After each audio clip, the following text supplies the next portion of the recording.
જય શ્રી કૃષ્ણ, જય દ્વારકાધીશ, જય મા મોગરા. રાતે આપણે ક્રિશીભાઈ ઉઠીને પહેલાં તો રડવાનું જ કામ કર્યું, કેમ કે ઉઠીને પહેલાં તેના પપ્પા જ જોઈએ, પછી બીજું બધું.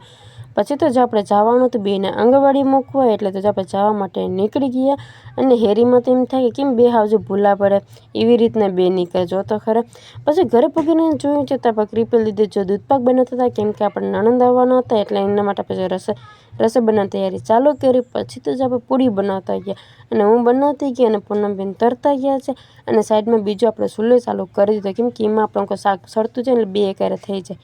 પછી તો જ આપણે સુરણ સુધારવાની તૈયારી ચાલુ કરી, એટલે કે આપણે ભજીયા બનાવવાના હતા ને, એટલે આપણે કોથમીનો, ફુદીનો અને મેથીના અને 3-4 જાતના ભજીયા બનાવવાના હતા.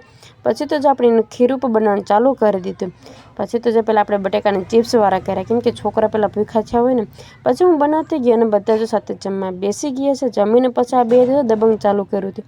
તો આપણે આજનો વ્લોગ કેવો લાગે જરૂરથી કમેન્ટ કરતા રહીજો, અને નવા હોય તો આપણી ચેનલને ફટાફટ સબસ્ક્રાઈબ કરી દો.